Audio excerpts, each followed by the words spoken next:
Boa noite, pessoal. Começando mais uma live de quartas, no nosso espaço virtual do Centro Espírita Nair Montes de Castro, nosso celeiro de luz. Que Jesus nos abençoe e que possamos, mais esta noite, unir os nossos corações em torno desse ideal maior, que é o amor proposto pelo nosso querido Mestre. Maria Santíssima, com toda a sua misericórdia, também nos abrace e que os trabalhadores do plano invisível da casa de seu Pedro e Dona Nair, os nossos pais espirituais, aqueles que de maneira muito amorosa adotaram toda essa família do Celeiro de Luz, também possam olhar com carinho, com aquela dedicação tão própria deles. Repetindo, que Jesus nos abençoe. Espero que todos estejam muito bem e hoje vamos dar prosseguimento à leitura do livro Nosso Lar. Estamos falando sobre grandes aventuras e conhecimentos de André Luiz, aquele espírito abnegado que, de uma certa forma, trilhou um caminho tortuoso até chegar em nosso lar e, em pouco tempo, ele, de certa maneira, conseguiu aprender, conseguiu edificar o seu coração, transformar os seus propósitos na direção do Evangelho de Jesus Cristo. E hoje vamos dar uma olhadinha aqui, vamos falar sobre o encontro singular que esse nosso companheiro André Luiz acaba tendo com os samaritanos. Lembrando que semana passada falamos sobre o resgate que os espíritos, conhecidos como samaritanos, fizeram no umbral. E quando retornaram, André Luiz vai encontrar alguém muito, muito conhecido no plano físico para ele. Mas não vou dar muito spoiler, não, para depois lermos com calma. Vou dar aquela olhadinha para ver quem já chegou. Palmira, muito boa noite. Bem-vinda. Albertinho, meu irmão. É isso mesmo, Albertinho. Um bom tema hoje, hein? Marisa, tudo bom, Marisa? Espero que você esteja muito bem. Oi, Socorro. Como é que você está? Grande beijo. E mando um beijo especial para meu amigo, seu Carlos. Marcelinho, muito boa noite, Marcelinho. Ana Carla, boa noite, bem-vinda. Maria Terezinha, bem-vinda também. Aquele beijo especial para o Tiago, seu neto. Silvia Orsini, tudo bom, Silvia? Um grande beijo na família também. Neia Viana, tudo bom, Neia? Muito boa noite. Sérgio, tudo bom, Sérgio? Grande abraço. Mando um beijão para Bernardo. Denise, tudo bom, Denise? Semana passada estive com a sua filha. Grande beijo para você. Daqui a pouco as pessoas vão chegando. Tereza, tudo bom, Tereza? Muito boa noite, está chegando aí também. E mais pessoas vão chegando, depois a gente manda um abraço. Então, o que eu pensei hoje a gente fazer na nossa introdução? Como esse encontro de André Luiz foi um encontro de uma certa forma. Que expressão eu vou usar aqui? Desconcertante, né? A gente vai trabalhar um pouquinho esse, esse, esse sentimento que todos nós poderemos ter um dia ao reencontrar alguém que deixamos alguma ferida aberta, que pisamos na bola e não pedimos desculpas, não nos reconciliamos, né? Porque com certeza vamos ter reencontros constrangedores. Eu acho que essa é a grande palavra, constrangedor. Porque imagina, todos nós que aqui estamos, nesse nosso planetinha de Deus, de alguma certa forma, vamos ter problemas de relacionamentos com outras pessoas. Só que de alguma forma, de alguma maneira, nós temos um certo grau de entendimento em relação aos ensinamentos de Jesus. E Jesus sempre nos aconselhou a amar, a perdoar, a reconciliar. Eu vou até colocar aqui uma passagem do Evangelho que está no Evangelho de Mateus. Então Jesus fala assim no capítulo 5, versículo 23 e 24. Portanto, se trouxeres a tua oferta ao altar, e aí te lembrares de que teu irmão tem alguma coisa contra ti, deixa ali diante do altar a tua oferta e vai reconciliar-te primeiro com o teu irmão, e depois vem e apresenta a tua oferta. Então Jesus deixa muito claro que antes da gente querer agradar a Deus com questões materiais, com presentinhos, acendendo vela, aquele nosso passado de alguma forma buscarmos esse caminho mais fácil de entrarmos em sintonia com Deus, e que esse caminho não existe. O único caminho que existe para realmente estarmos com a capacidade moral de compreender o Criador é a espiritualização. É crescermos na direção do bem, do amor, do perdão. Não vai adiantar uma vela, né? Ou fazer algum tipo de oferenda material. Deus não espera isso da gente. E Jesus deixou muito claro. Antes, vá lá. Entra em acordo com o teu irmão. Reconcilia-te com ele. Isso realmente é muito importante. É tão importante, e quando eu li esse capítulo para pensar no que nós iríamos fazer, nessa noite de quarta-feira, eu tive um sonho ontem, né? E foi nítido esse meu sonho. Eu tive a oportunidade de conversar com dois espíritos. Um, que eu sei exatamente quem é, e que de alguma certa forma o tempo passou e eu não tive a oportunidade de me reconciliar, né? Pedir desculpas, ouvir explicações, dar explicações. E essa noite, até pelo tema proposto, tema sugerido, eu recebi esse presente de sentar e conversar, espírito para espírito. E um outro que muito provavelmente é alguém de vidas passadas. Essa foi uma discussão um pouquinho mais tensa. Não era nenhum grande ódio, não, porque às vezes eu tenho contato com espíritos que me odeiam demais. E sempre é muito, muito tenso.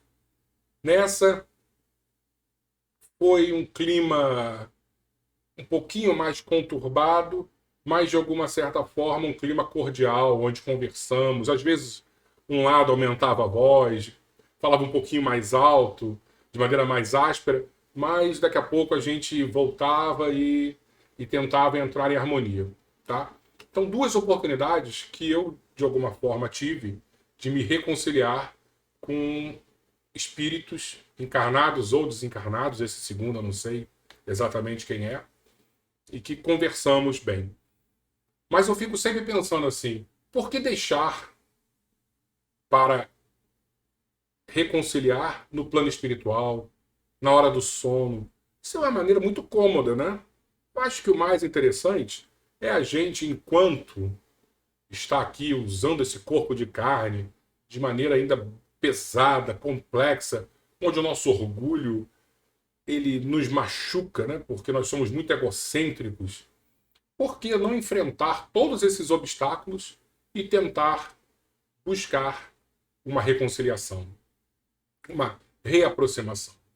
Lembrando, Jesus nos ensinou que nada mais agradável a Deus do que essa tentativa de reconciliação.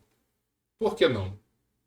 E dentro dessa nossa análise, eu queria que vocês pensassem, né? De uns anos para cá, o mundo ficou muito tenso, né? Todos nós, de uma certa forma, tivemos muitas oportunidades de brigar por aí, seja de maneira olho no olho, ou seja, de maneira virtual.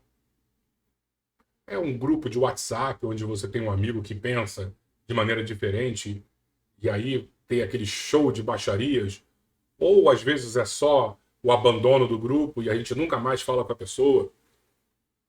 Ou, como eu disse, no olho, né? A gente tem um convívio com um familiar, com um amigo de trabalho, com uma pessoa da casa espírita ou da igreja que frequenta. E como o mundo ficou muito polarizado por questões políticas, por questões ideológicas, a gente acaba rompendo relações e às vezes de uma maneira seca, onde saímos e nunca mais falamos, ou de uma maneira mais áspera, né? Onde temos brigas, discussões, dedo na ferida, falamos verdades, aquelas verdades que machucam. E eu fico pensando, será que vale a pena? E eu não quero entrar em polêmica, né? Mas eu fico sempre pensando, será que essas pessoas que de alguma forma nós estamos abraçando, esse ideal que estamos abraçando, merecem a nossa paz de espírito? A gente jogar fora no lixo a nossa paz de espírito? Será que eles são merecedores? Ou a única pessoa que realmente merece que defendamos, que sigamos, seria Jesus?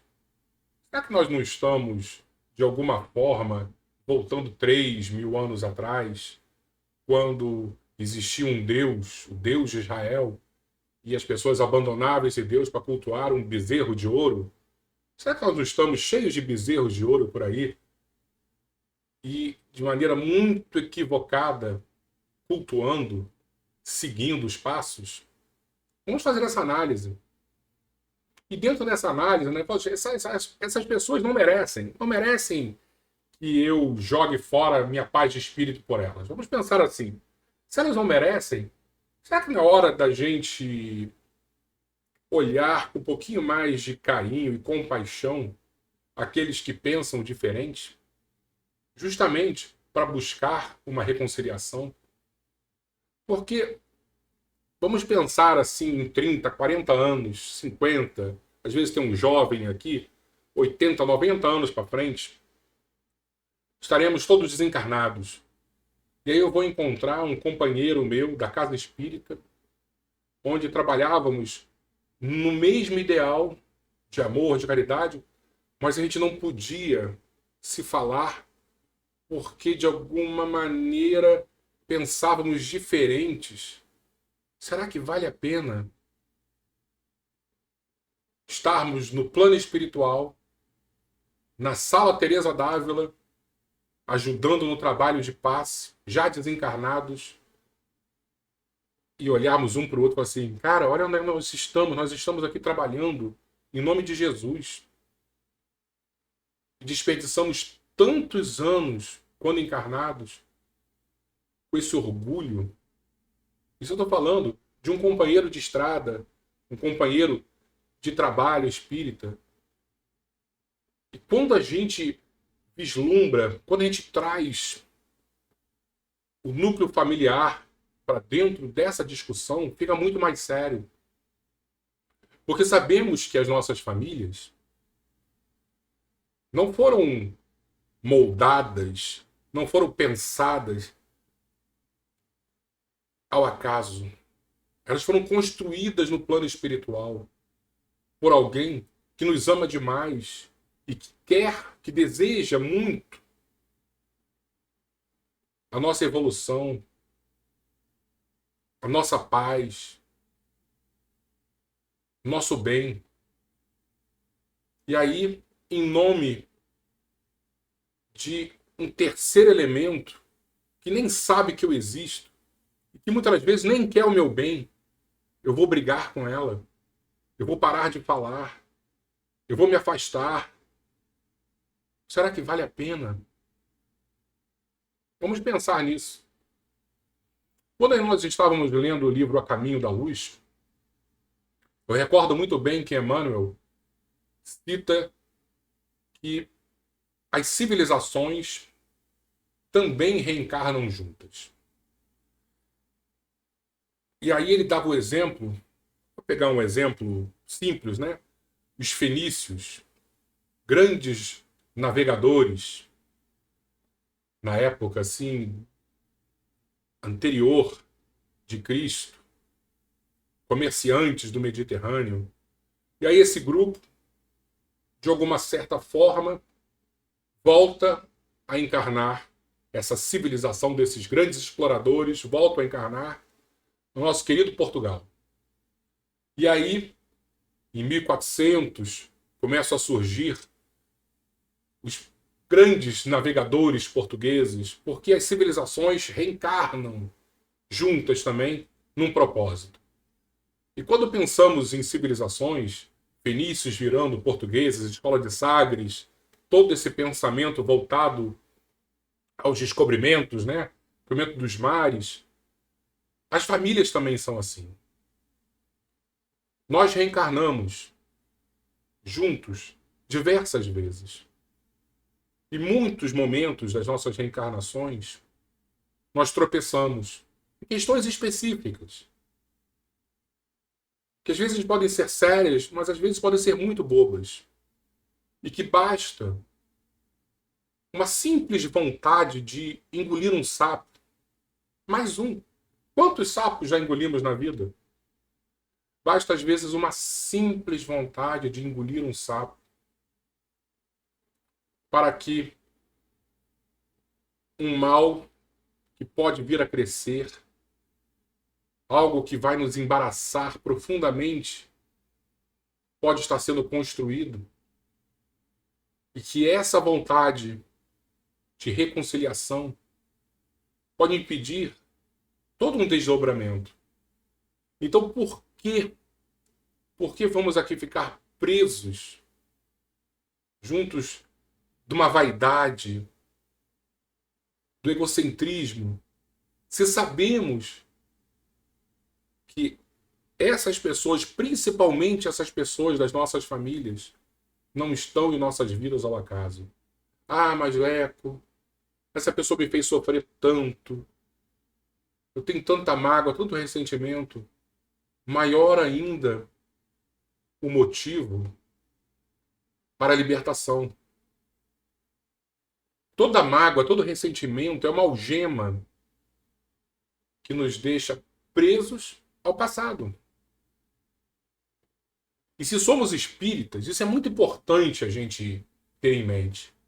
Se somos espíritas, nós sabemos muito bem o que significa ação e reação. Lei de causa e efeito. É uma lei que temos dentro de nossos corações há muito, muito tempo.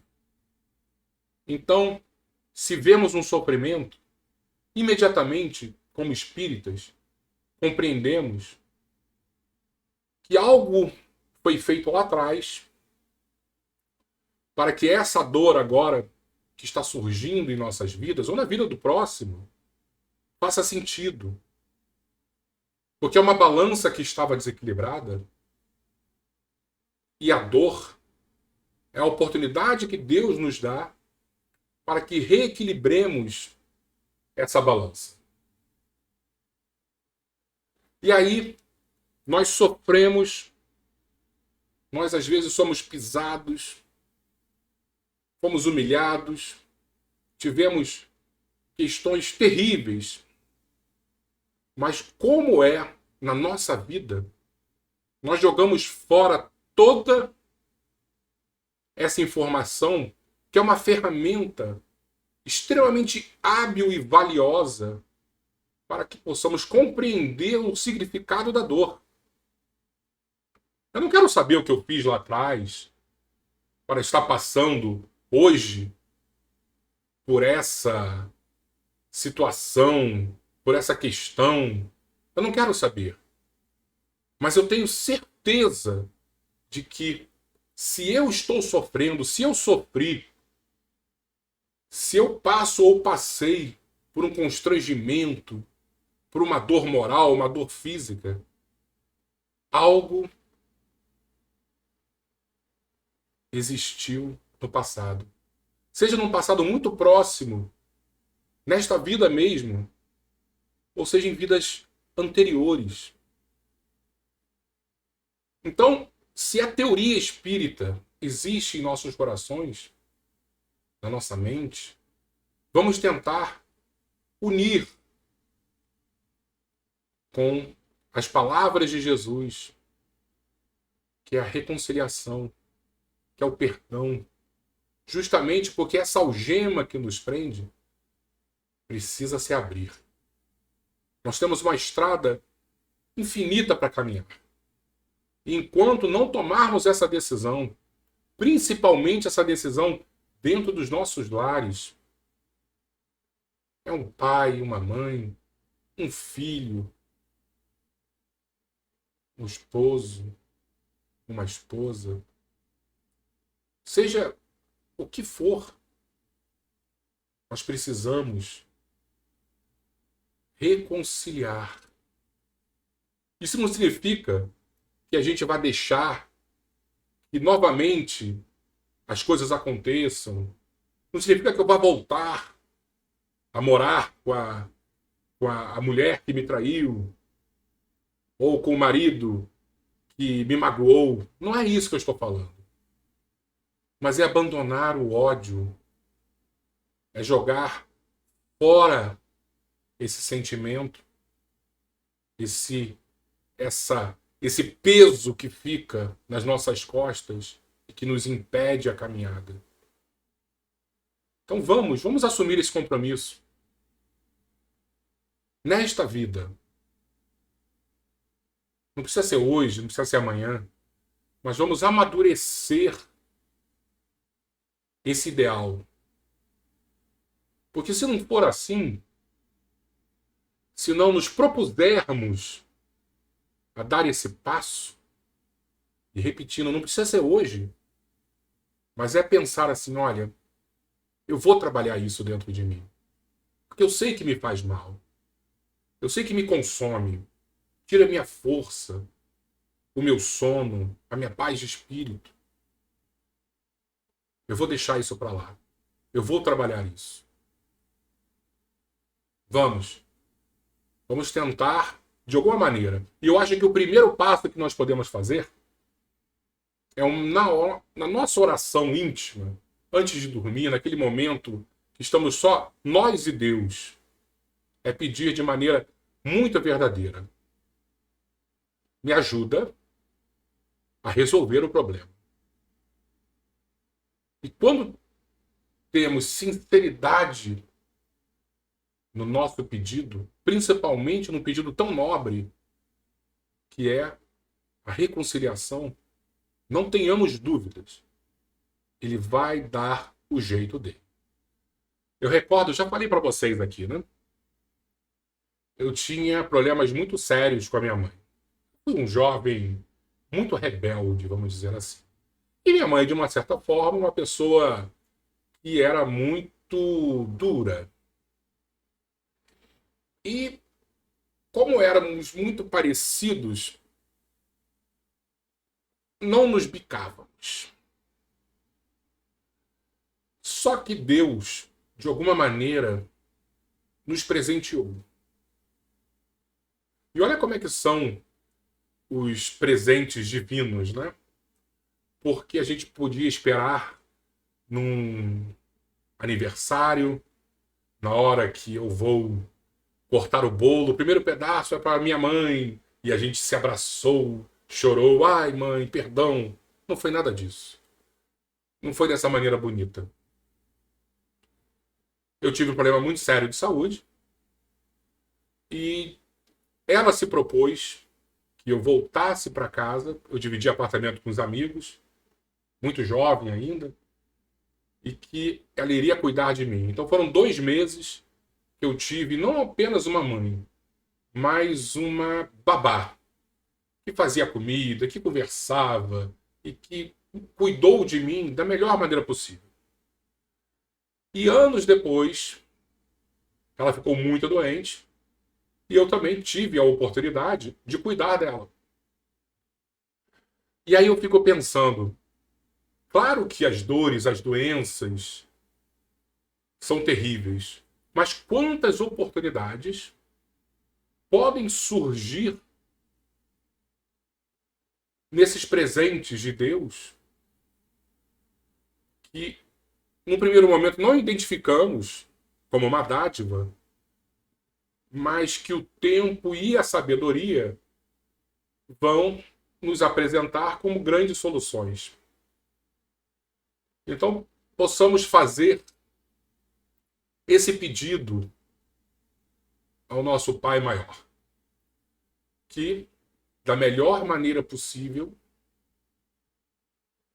ele arranje um jeito para que possamos resolver as dores dos nossos corações. Ele vai, com certeza, ele vai dar solução. E, se possível, que seja numa grande festa de aniversário, cortando o bolo e dando o primeiro pedaço para a pessoa que tivemos problemas no passado. Não precisamos passar por dores para voltarmos a nos amar. Né? Mas nem sempre o mundo de fantasia é o mundo possível. Muitas das vezes, o mundo real é bruto, é dolorido. E que possamos aproveitar essas oportunidades.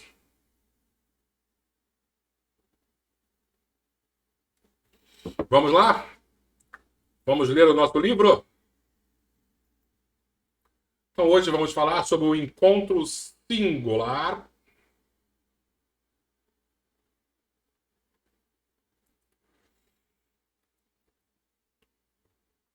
que é esse certo constrangimento que André Luiz passa. Vamos lá.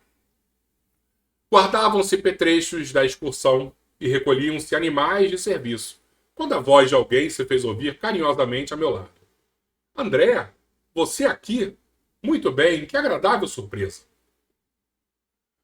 Voltei-me surpreendido e reconheci no samaritano, que assim falava, o velho Silveira. Lembrando que o samaritano era aquele grupo que trabalhava no umbral, resgatando os espíritos ainda complicados, né?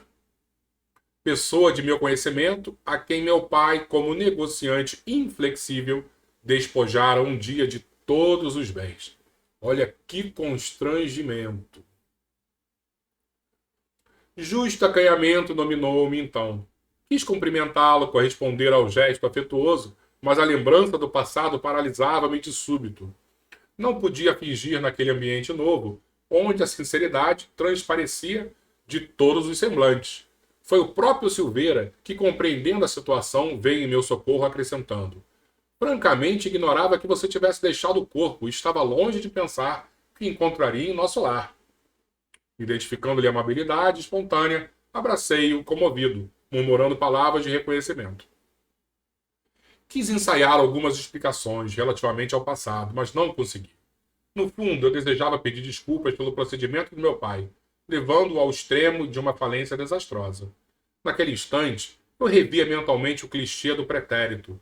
A memória exibia de novo o quadro vivo. Parecia-me ouvir ainda a senhora Silveira, quando foi à nossa casa, suplicante esclarecer a situação. O marido estava acamado. Havia muito agravando-se a penúria com a enfermidade de 2 filhinhos. As necessidades não eram reduzidas, e os tratamentos exigiam soma considerável. A pobrezinha chorava, levando o lenço aos olhos. Pedia mora, implorava concessões justas. Humilhava-se, dirigindo olhares doloridos à minha mãe, como a rogar entendimento e socorro no coração de outra mulher. Recordei que minha mãe intercedeu, atenciosa, e pediu ao meu pai esquecesse os documentos assinados, abstendo-se de qualquer ação judicial.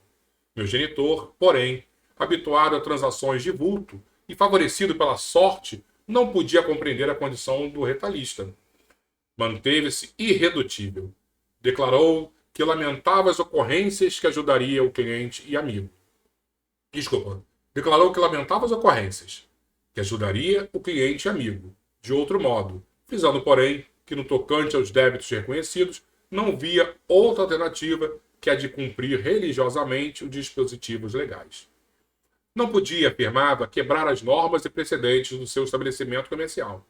As promissórias teriam um efeito legal, e consolava a esposa aflita, comentando a situação de outros clientes que, a seu ver, se encontravam em piores condições que o Silveira. Lembrei os olhares de simpatia que minha mãe lançou à desventurada postulante, afogada em lágrimas.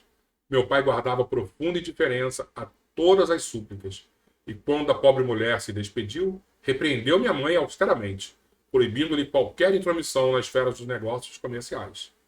A pobre família houve de arcar com a ruína financeira completa.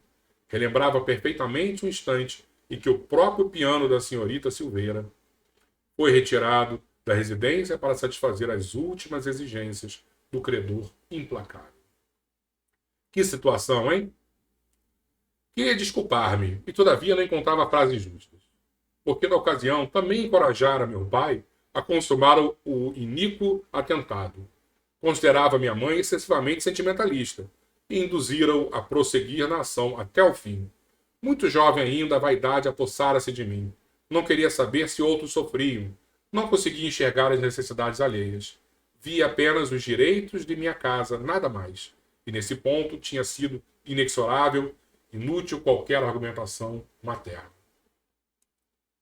Mais uma vez, que situação complicada, né? E o jovem André Luiz, naquele momento, também foi irredutível e esteve ao lado do pai, corroborando, né? Contribuindo, ajudando naquela decisão tão difícil e dura. Derrotados na luta, os Silveiras haviam procurado recanto humilde no interior, amargando desastre financeiro e extrema penúria. Nunca mais tiveram notícias daquela família que certo nos devia odiar. Essas reminiscências alinhavam-se-me no cérebro com a rapidez de segundos. No momento, reconstituíra todo o passado de sombras. Enquanto mal dissimulava o desapontamento, o Silveira, sorrindo, chamava a minha realidade. Tem visitado o velho? Aquela pergunta, a evidenciar espontâneo carinho, aumentava o meu peso. Esclareci que, apesar do imenso desejo, não conseguira ainda tal satisfação. Silveira identificou meu constrangimento e, apiedando-se talvez no meu estado íntimo, procurou afastar-se. Você vê que nitidamente Silveira não guardou nenhum tipo de rancor, né? Existem almas que são, de uma certa forma, muito mais evoluídas que a gente. Abraçou-me cavalheiristicamente e voltou ao trabalho ativo. Muito desconcertado, procurei Narcisa, ansioso de conselhos. Expus-lhe a ocorrência, detalhando os sucessos terrenos. Narcisa virou, de uma certa forma, a nova mãe dele, né? Se na Dona Laura foi a primeira mãe que o acolheu em nosso lar, Narcisa também, de uma certa maneira, acolheu o nosso querido André Luiz. Ela ouviu-me com paciência e observou carinhosamente. Não estranho o fato. Vi-me há tempos nas mesmas condições. Nós vamos passar também por esses constrangimentos, não tenhamos dúvidas, tá? Já tive a felicidade de encontrar por aqui o maior número das pessoas que ofendi no mundo. Sei hoje que isso é uma bênção do Senhor, que nos renova a oportunidade de restabelecer a simpatia interrompida, recompondo os elos quebrados da corrente espiritual. E, tornando-se mais categórica no ensinamento, perguntou: aproveitou você o belo ensejo? Que quer dizer, indaguei? Desculpou-se com Silveira? Olhe que é grande felicidade reconhecer os próprios erros, já que você pode examinar-se a si mesmo com bastante luz e entendimento, identificando-se como antigo ofensor. Não perca a oportunidade de se fazer amigo. Vá, meu caro, e abrace-o de outra maneira. Aproveite o momento, porque o Silveira é ocupadíssimo e talvez não se ofereça tão cedo outra oportunidade. Notando minha indecisão, Narcisa acrescentou: não temem sucessos. Toda vez que oferecemos raciocínio e sentimento ao bem, Jesus nos concede quanto se faça necessário ao êxito. Foi o que eu falei. Quando a gente, de alguma maneira, usa a nossa prece, pedindo a intercessão de Jesus, para que possamos reconciliar com aqueles que tivemos desavenças, a resposta vai vir, a solução vai aparecer. Jesus nos concede quanto se faça necessário ao êxito, Tome a iniciativa. Empreender ações dignas, quaisquer que sejam, representa honra legítima para a alma. Recorde o Evangelho e vá buscar o tesouro da reconciliação. Não mais vacilei. Corri ao encontro de Silveira e falei-lhe abertamente, rogando perdoasse a meu pai e a mim as ofensas e os erros cometidos. Você compreende, acentuei. Nós estávamos cegos.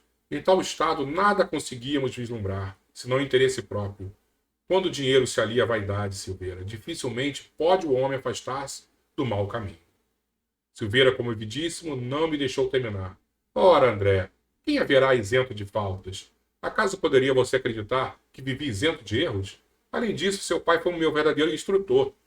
Devemos, meus filhos e eu, abençoadas lições de esforço pessoal. Sem aquela atitude enérgica que nos subtraiu as possibilidades materiais, que seria de nós no tocante ao progresso do espírito?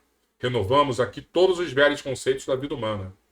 Nossos adversários não são propriamente inimigos, e sim benfeitores. Não se entregue a lembranças tristes. Trabalhemos com o Senhor, reconhecendo o infinito da vida. E fixando emocionados meus olhos úmidos, afagou-me paternalmente e rematou. Não perca tempo com isso. Breve quero ter a satisfação de visitar o seu pai junto de você. Abracei-o então em silêncio, experimentando alegria nova em minha alma. Pareceu-me que, num dos escaninhos escuros do coração, se me acendera a divina luz para sempre. Menos uma algema que estava segurando a evolução de André Luiz.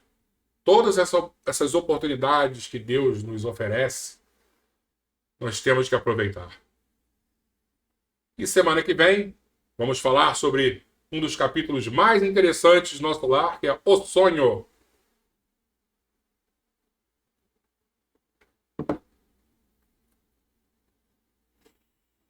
Espero que vocês tenham gostado, porque o tema perdão, reaproximação daqueles que tivemos desavenças é extremamente importante para todos nós. Não vivemos num mundo de fantasia, vivemos histórias belicosas, todos temos arestas a aparar. E a grande oportunidade que Deus nos dá são esses momentos de oração, de busca pela paz interior. E se temos essa verdade, esse caminho a seguir, que é a busca da paz interior, temos por obrigação deixar para trás todas as dores, todos os males, todos os nossos problemas, e só através do perdão às ofensas, ao auto-perdão que precisamos nos perdoar e a busca da reconciliação que vamos conseguir caminhar livremente. Vamos fazer a nossa prece. Lembrando, nossa água para ajudar no refazimento dos nossos espíritos e dos nossos corpos físicos. E por que não, já que todos nós acreditamos no desprendimento dos nossos espíritos através do sono, por que não pedir para que os nossos mentores também nos ajudem à reconciliação, mesmo que seja de maneira inconsciente, mas que nos convença e que nos leve a esse momento de libertação. Vamos pedir antes de dormir que os nossos mentores possam nos ajudar.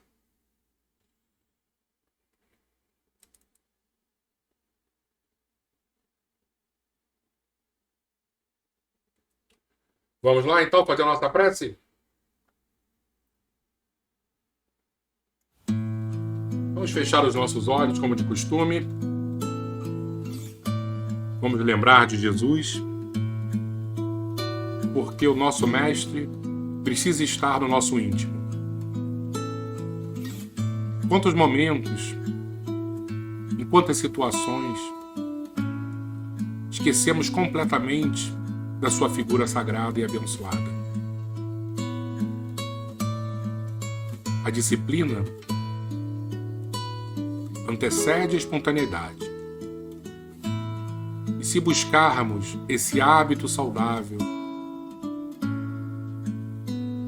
de lembrar da doce figura do Rabi da Galileia, em diversas situações, ele vai se aproximar e transformar os nossos problemas em soluções. Não podemos esquecer do tamanho, da envergadura moral do representante de Deus que aqui um dia encarnou na Terra. E ele nos aconselhou: quando 2 ou mais estiverem reunidos em seu nome, lá ele estará. Busquemos sempre essa comunhão com Cristo, porque ele estará no meio de nós toda vez que pensarmos no Mestre dos Mestres.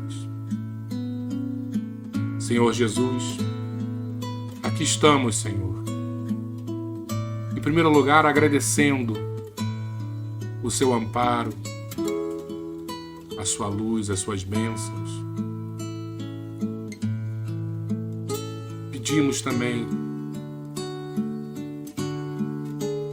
para que nos ajude na nossa caminhada, que quantas vezes é difícil, conturbada,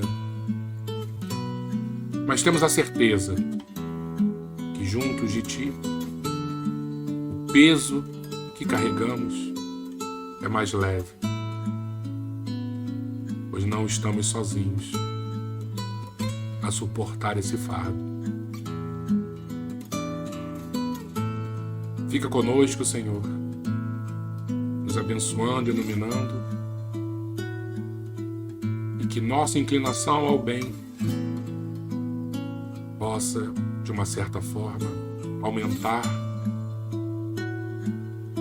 porque buscamos e acreditamos em Ti. Assim seja, Senhor.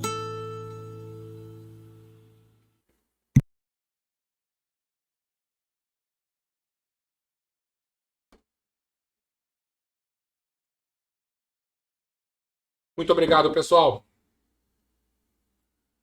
Fiquemos com Jesus e tenhamos a certeza de que